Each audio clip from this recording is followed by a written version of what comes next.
it's Wrestling Hero Figs. Yes, new intro. Undertaker finally calling it done. It's a pinnacle, man. It's a turning point, and not just in WWE history, but a turning point with battle stories, rocking and killing it every single time he's put the work down. Huge shout out to you, my brother. A lot of positive feedback, and that's what I want from you from this video. I want you to tell me right now in the comments, what is your favorite Undertaker moment? Whether it was a start, later on in his career, go down in the comments, let me know. Also, post it on Instagram, tag me, do a pic, come over here, let's talk about the dead man. And if you are stopping to the channel for the first time, Jeff Hardy, you've made a huge mistake. But why, Hero Figs? I thought you said it was a good thing to subscribe to you. Well, it is, and that's why you're up here. Who remembers this match? Monday Night Raw. Yeah, it was a regular Monday Night Raw. Undertaker and Jeff Hardy, they were competing for the title. Of course, Deadman, he walked away with the win. But Jeff Hardy ended up earning the respect after they walked away. That's the cool thing about Undertaker. Anybody that has known him backstage, and we are going to go back there. Just give me a sec. We got a lot of iconic moments. Look at Hulkster. The man is getting dragged. But yeah, so anybody that has faced him, you already know, man, he's kind of earned the respect. He's paved the way for a lot of these superstars that you're going to see in this action figure setup. Randy Orton tried proving him wrong. They were calling him the Legend Killer. During this time, he was going through all of them. It was Shawn Michaels, Ric Flair, the list. It kept going. But once he came up to the dead man, once he said, Undertaker, I'm ready for you, man. Let's go at it. Let's do it at Mania. It was in Hell in a Cell. There was actually also a match in SummerSlam. But at the end of it all, man, he couldn't do it. He tried doing what Beastie did, but it didn't play out. A lot of these young guys, that's what it was, man. And even later on in the career, they still had some great matches, but a lot of the young guys tried saying, come on, man, give me a chance. I want to be the new big dog in the yard. What do I got to do? First, you got to take a stroll down memory lane. You got to climb up that turnbuckle. You got to walk it. You come down full force. He's always done it the best. There hasn't been a man that's walked that damn rope the way that The Undertaker has. Unless we talk about the high-flying action that Shawn Michaels has brought throughout the career. We're not talking about Michaels' career. No, this is devoted to The Undertaker.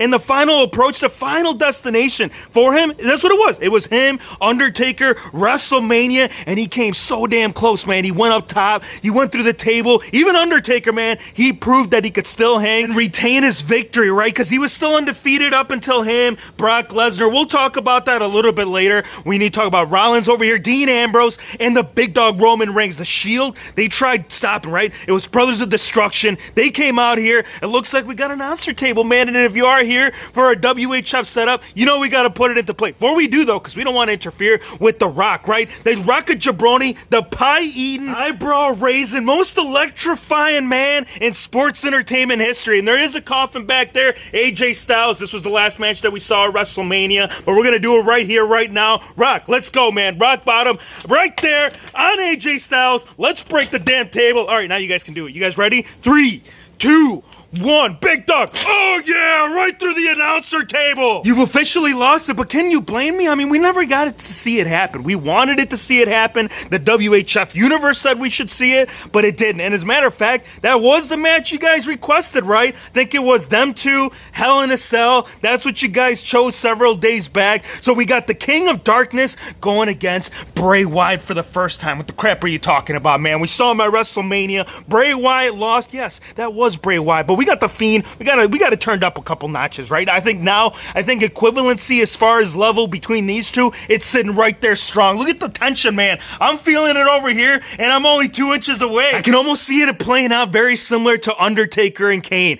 Brothers, they didn't have a very good childhood. Matter of fact, they had a terrible childhood. Undertaker set his house on fire. Paul Bear, there's a long story. I'm gonna narrow it down for you. It was right there. They were at WrestleMania. They said, I'm gonna get my revenge, man. I'm seeking revenge on my brother. Why you gotta burn my house, man? Think about all the figgies. Think about the PlayStation, the Xbox, all the other cool stuff. They probably didn't have any of that Hero Fix. What are you talking about, man? That stuff didn't exist. Maybe Atari at its best, but yes, Kane, Undertaker, the years, dude, as 3 years passed, their matches right here only got better. Fortunately, we can't say that about him versus Goldberg at Saudi Arabia. We got a tombstone going on right here, and I know it looks absolute trash. Matter of fact, if you look closely enough, you can see the man's neck starting to turn at a funny angle, and it's not the way that UHF is doing a setup. No, it's the complete opposite. It's actually what happened that night. He almost broke his neck. Not just Goldberg, but also when Goldberg went for the jackhammer, brought it down, he was 2 inches away from being paralyzed, from being on a chair and not being able to enjoy retirement, just like how Cerebral Assassin has been doing it. This guy will come back. He's like, dude, I'm never going to hang those up. Get out of here. I'm in my top,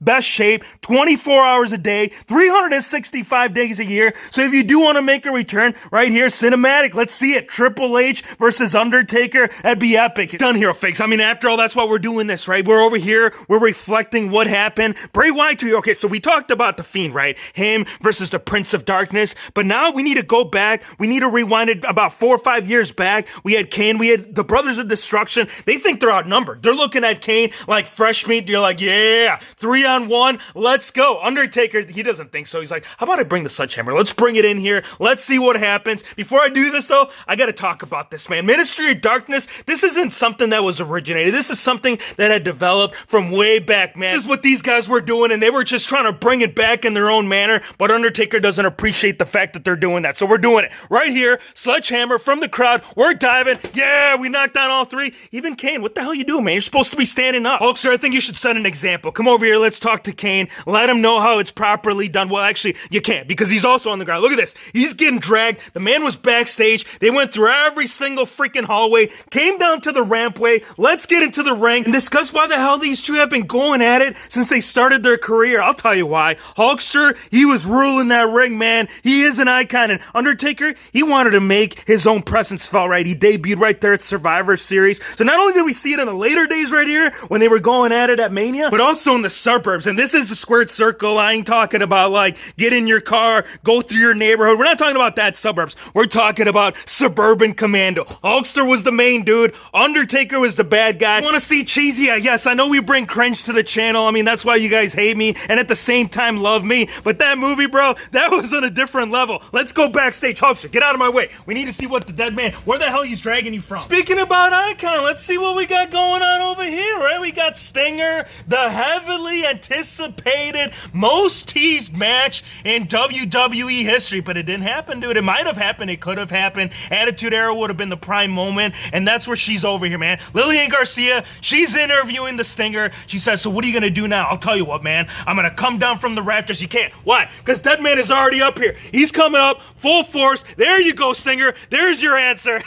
Let's come over here. Beastie, there you are. So you finally conquered, right? There was a streak. There was an undefeated for X amount of years. You had to come over here. You had to ruin it. F5, Undertaker, you didn't kick out, man. What the hell was happening that night? Tell you what, he forgot to take out the old man on his nightly stroll. This is what they do. 5:30 rolls around. Vince McMahon, he hops on his favorite chair. Undertaker pushes him around. All joking aside, though, I gotta appreciate the relationship between these two. Go back on the WWE Network. You gotta go watch The Last Ride. I've never seen Vinnie Mac giggle around, play around with a grown man the way that these two have. Nothing wrong with a little bromance, but when you're getting to this level, like when you get Mabel sitting on top of you, yes, this should be behind closed doors. We should have an X-rated thing going on right now. But no, this is actually what happened. This is the reason why Undertaker wanted to wear a mask. Not because Undertaker was his brother and he saw the success behind it. No, it was because Mabel sat on his damn face, not backstage. It was an actual match. Never again. We never wanted to see it, man. This guy, he was a walking liability. He would walk through the backstage area.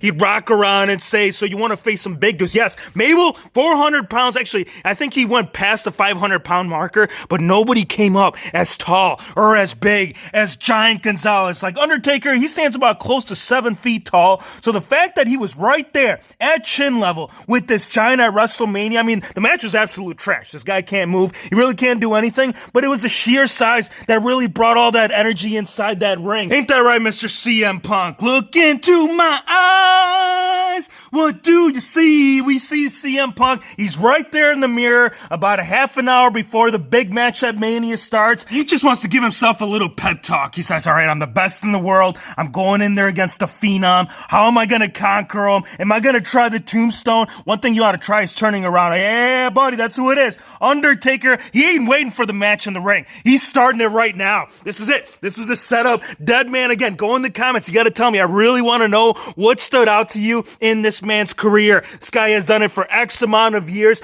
Longer, actually not longer than most wrestlers, but on average, most guys don't last this long, especially the way that this guy did it throughout all that. I mean, the guy was taking high-flying action. You name it, Taker did it. I want to thank you guys for watching. Be sure to hit the subscribe button if you're new to the channel, and we'll see you on the next one. Watch out, dead man. Yeah!